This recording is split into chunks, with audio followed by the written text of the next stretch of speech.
Right, what we're going to do today is for an adjourned question from a while back. So it was like, what is my all-time Arsenal 11? So we're going to do that now. So here it goes. In goal, I think it's between really two goalkeepers in my time, and that would be David Seaman and Pat Jennings. And I'm going to go for David Seaman. Just feel that he played a little bit longer and he didn't play for Spurs. So going on to right back, as out of three players, Viv Anderson, who was a very, very good right back in his time at Arsenal in the late. He only played for a couple of seasons, but was a very, very good right back.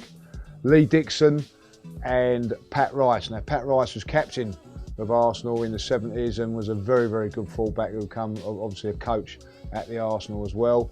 But I'm just going to go for, just shades it for me, Lee Dixon, just because I felt over more of a time that he was probably the better of the two, and of course was a championship winner. So Lee Dixon gets my spot at right back. Going on to left back, a little bit tougher this one. I felt this was a real difficult one. Going back there into the 70s again, Sammy Nielsen would have to get a mention.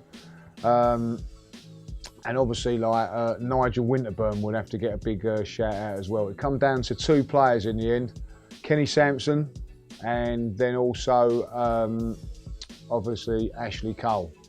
Both very, very good fullbacks, but at the end of the day, I felt that Kenny Sampson was the better of the left backs. So Kenny Sampson gets my vote as the left back. So two central defenders. Again, quite a few to choose from. Frank McClintock, Sol Campbell, Martin Keown, Steve Bold, and of course David O'Leary, who's been mentioned earlier on the shows as well. Like, you know, one place, no argument. Tony Adams for me would always be my #1 choice central defender. Outstanding in everything that he'd done for Arsenal, leader, and without no hesitation he goes in there in the #6 shirt. Alongside him, difficult, but I've decided to go for Sol Campbell. I thought when he came over from Spurs, he was outstanding for us for about the first 3 or 4 seasons. So Sol Campbell and Tony Adams get my vote. So that's my back four. Wide on the right, difficult decision. It came down to two players in the end, Freddie Ljungberg and David Rocastle. There were other players. Geordie Armstrong played on the right and the left. Could have got a nod as well. But at the end of the day, decided to go for David Rocastle as a right side midfield player. Going over to the wide on the left, again some difficult players to go from there. Graham Rix would have to get a mention. You know, from the 70s and 80s, fantastic wide left player. Robert Perez though gets it for me on the left hand side, so Robert Perez would be my left-sided midfielder. Into the central midfield, like the holding midfield role, there's only one, gets it easy, no question of doubt, probably one of the best midfield players I've ever seen, let alone being in an Arsenal shirt, and that is of course Patrick Vieira. Right, going into the next position, this was a lot tougher because there's been some fantastic midfield players over the time. Emmanuel Petit has to come into that equation, but I decided to go for the one and only Liam Brady. When he was playing in the 70s, when I was a kid growing up, there was no one better with a left foot than Liam, and I just feel that he would have to be in the team somewhere along the line. So that would be my central midfield partnership of Patrick Vieira and Liam Brady. Up front, very, very difficult. Some fantastic players going on from the forward roles. I could have put Paul Merson as a wide player on the right-hand side, of course one of my favourite players. And I could have put him up front, but unfortunately, Paul, you didn't make it. Also, one of my other all-time favourites, well, my 3 favourite Arsenal players, in fact, are Charlie Nicholas, Paul Merson, and Ian Wright. And unfortunately, none of them managed to get into the top 11. So, unfortunately, Ian Wright, arguably one of the best players that I've ever seen in an Arsenal shirt. But unfortunately for Mr. Wright, it's a wrong. So we go then on to the two forwards. Has to be Thierry Henry. Has to be. Can't go anywhere else than that. Without a doubt, the best forward that's probably ever graced the Premiership, let alone the Arsenal side. So Thierry Henry gets it. And playing alongside him, the one and only Dennis Bergkamp, the best player, I believe, in an Arsenal shirt. Could do everything, score goals, make goals. Well, I think if I'll be honest, Henry and Bergkamp would probably walk into most Premier League top 11, let alone Arsenal. So Dennis Bergkamp gets the nod as well.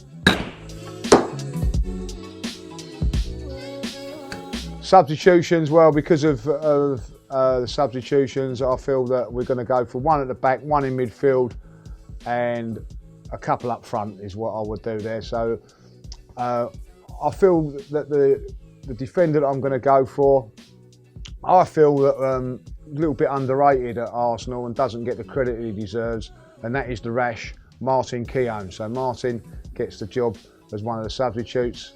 Emmanuel Petit must come in there at some stage in midfield as well, so he gets it there. I'm going to bring in Paul Merson as well because he can play up front and as a wide player as well, so he would get there. And up front it would be Ian Wright as my substitute striker. Right, this one's just been thrown in at me like because it wasn't in part of the question, but we'll go for it. Like manager. Well, I'm gonna have one as a manager. Arsene Wenger would be manager, but George Graham would be the defensive coach for my team.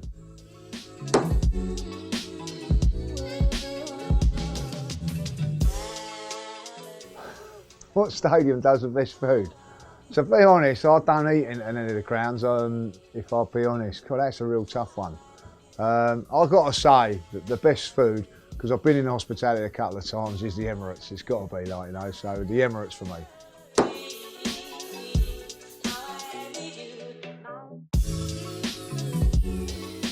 Would Gilberto get into the current 11 and was he underrated? Yeah, he was very much underrated. You know, World Cup winner. I thought was a very, very good player. He's one of those players, Gilberto, that when he was playing, you didn't really know who he was. But when he weren't playing, I know that sounds silly, but when he was not playing, everybody would go, "Come on, we missed Gilberto today." And I think that was a compliment for him. And definitely a player that was, I think, thought very highly on the terraces at the Emirates and the Highbury. But for me, definitely a legend, and he would definitely get in this Arsenal side.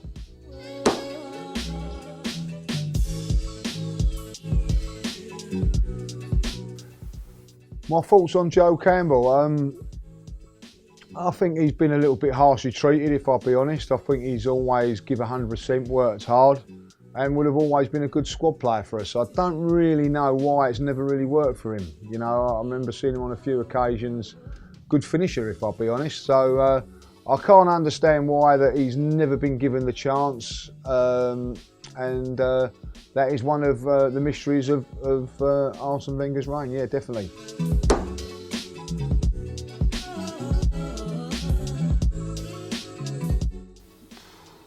Would I sell Ozil to bring in Dembele or bring in anybody else at that matter? Like, you know, difficult, tough question. I honestly feel at the minute with Mesut Ozil, he's one of my favourite players to watch, but I just don't know if he's going to fit into the Arsenal system. Where do we play him? What sort of system do we play? If a manager can find out what system and get really what I would say the best out of Mesut Ozil, then I would definitely keep him. But if big money come in, it's a difficult one. Like, you know, he's 29 years of age now, coming up 30. If we get good money for him, do you know what? Yeah, I would be happy to sell him and invest it in other players.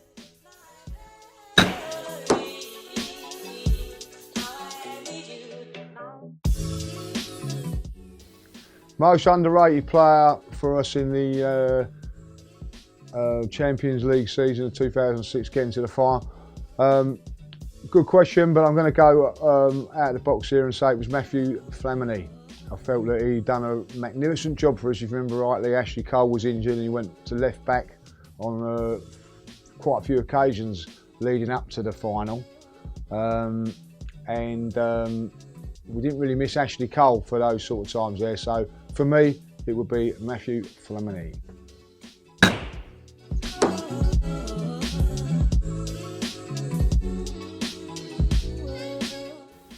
Which player do I reckon Arsene Wenger ruined by playing out of position? I'd have to say, off the top of my head, Andre Arshavin must be right up there. I thought he was a terrific player, played him in different positions all the time. Could have ruined Aaron Ramsey, if I'll be honest, because he played him out of position as well quite a lot. But I'm going to go with Arshavin.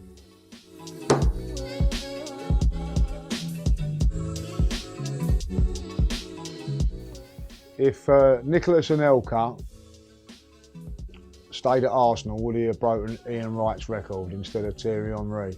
Yeah, without question of a doubt. I got laughed at when going back in '98 when everybody was talking about Michael Owen as the best player. I turned around and said that I felt Nicholas Anelka at 18 was unbelievable, and I thought was a better player than Michael Owen, if I'll be honest.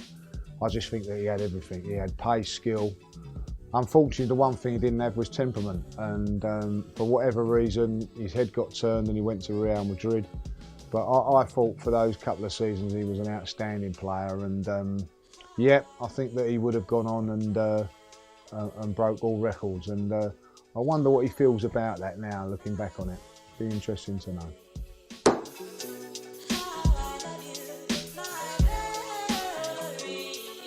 Why do we let Joel Campbell go out on loan and keep Iwobi?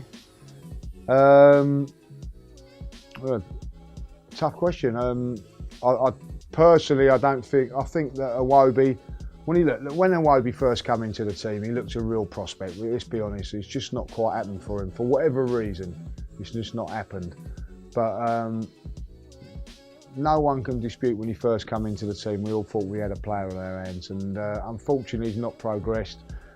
I do feel that for Iwobi this season, he's probably going to go out on loan, probably go the same route as Joel Campbell.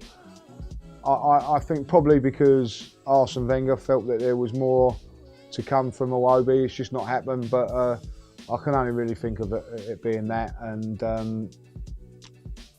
perhaps more potential. I can't really see it any more than that.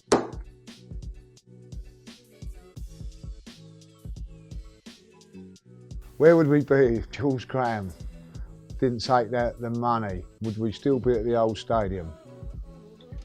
Listen, Jules Graham done fantastically well for us. And I had some of the best moments as an Arsenal fan under Jules Graham, but towards the end of his tenure, things weren't going well. We'd gone down a different route. So I think he was probably going to be on borrowed ground, if I'll be honest.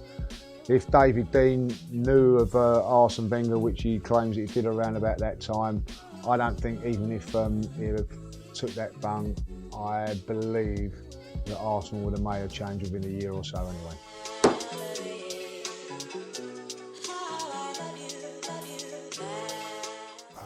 How high do I think Arsenal will be come next season if Arteta is in charge, or any manager at this moment in time? I would say where we are now. I feel that the teams that are above us at the moment, the five that are above us, are better than us with players and all that there. We need to strengthen the team really, really well. If Arteta comes in and is not given any funds, then we're in for another season like we've just gone through.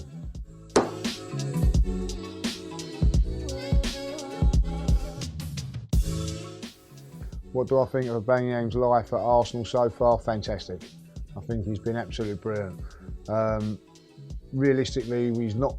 He's coming in January, no pre-season. He's going to have a pre-season next season because he's not in the World Cup, and he's going to be a little bit more settled. You know, I just think there's going to be some great things for him. I like his attitude. I like the way he plays the game. Looks like he's a team player as well. and to be honest, it's been nothing short of sensational so far.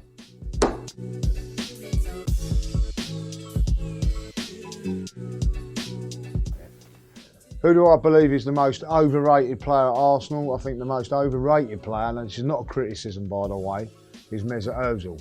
I think he's a very, very good player, bordering on world class, but when everybody says that he's an absolute world class player, not in my eyes, because he doesn't do it enough, certainly not in the big games. So Mesut Ozil.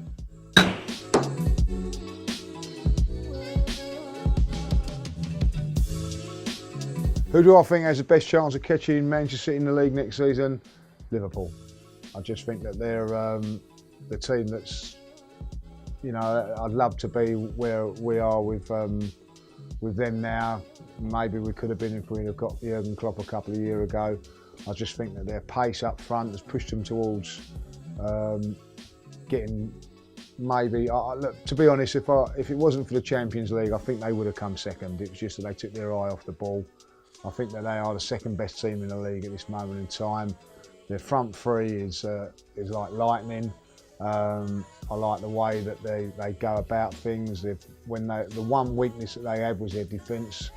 They rectified that in the January transfer window. So for me, Liverpool will be the team that's going to challenge them.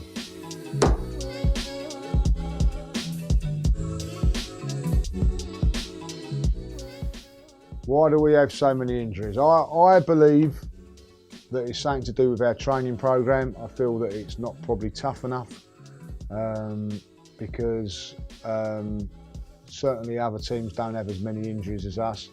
Look, impact injuries you can get, and we've been unfortunate with a few of them, as we well know, with the likes of Aaron Ramsey,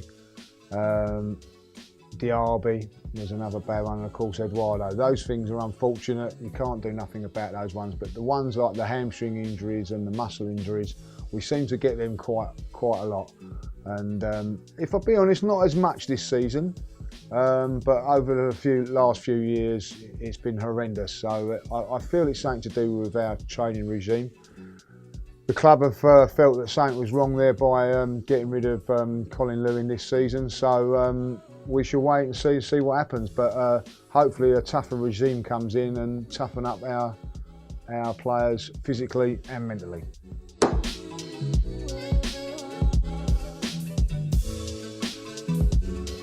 If I could take one player from the relegated teams, it would be Alfie Mawson from Swansea. If I could take two, Jack Butland would also come into that.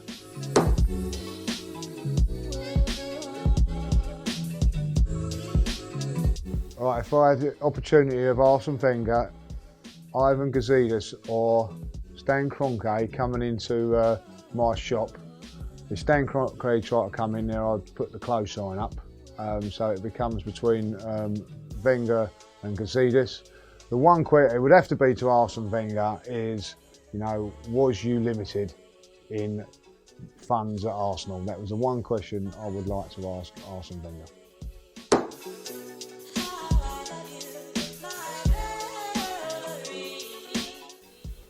Why have Arsenal not addressed the problems that they've had in their squad over the last decade? And who will I make responsible for that? Well, unfortunately, it lies at Arsene Wenger's door. He's the manager, and we, as supporters, pundits, everybody has said we've needed to address the holding midfield role and our defensive performances. We've never addressed them. For the life of me, I don't know why, and that comes down to the manager, in my opinion, and that is Arsene Wenger.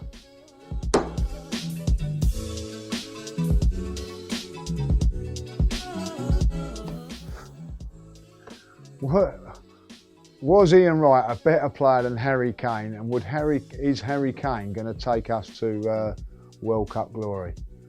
Well, you can imagine if he does, you will never hear the last of it from them down the road, wouldn't you? But was he better than Ian Wright? I don't think there's many better strikers in my time than Ian Wright, goal scorer and everything like that. You know, my heart tells me it's Ian Wright, you know, but you can't argue with what Harry Kane's done over the last few years. I do believe Harry Kane is a world-class player. But then again, I think that Ian Wright played in an era where it was a lot tougher, if I'll be honest, a lot tougher to score goals than what it is in this era. So I'm going to say that that it's a tough one, but I'm going to say Ian Wright. Final decision. But will Harry Kane lead us to World Cup glory? If anybody's going to do it, it will be Harry Kane.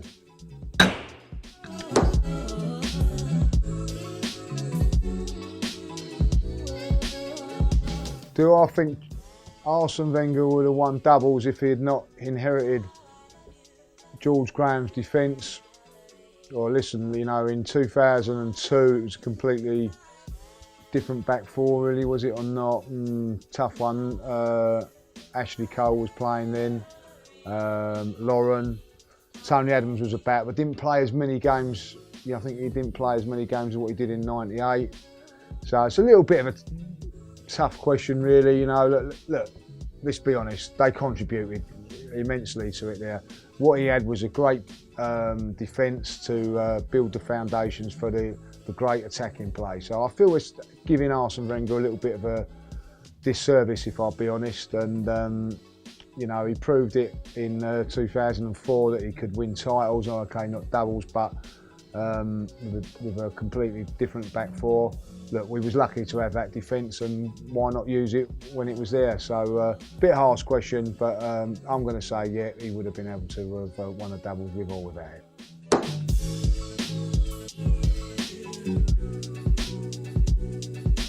Do I blame David Dein for introducing us to Stan Kroenke and also the shareholders that sold their shares to him? Very, very good question. Look, hindsight's a wonderful thing. Did they know what was going to go on? Like, you know, do I blame them? Yeah, I do blame them, because at the end of the day, it's a mistake. And I do feel that we've sold to the wrong person. I understand the dynamics of it, what we was trying to do, but I think over the last sort of 3-4 years, we can see it's not going to be successful. I still feel that, you know, this appointment who they're going to make as manager is going to cause a divide, which is going to cause trouble with the fan base, and it's going to be still hostile towards the board. I personally think the best thing for the football club is for a new ownership. I know that David Dein gets a lot of credit for what he done at Arsenal. And maybe one of the reasons he was, you know, hoisted from the board was because he knew what was going on. I don't know. But for me personally, I wish David Dein never introduced us to our American friend.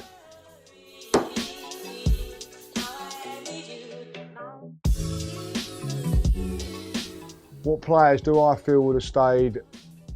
What players do I feel would have become club legends if they stayed at the club for a bit longer? Well, you've got to go with Robin van Persie. You know, some argue that would say that he was a club legend now, but I think that if he would have stayed at the club for another couple of seasons, he would have definitely had that. Cesc Fabregas, without a shadow of a doubt, would have got that accolade as well.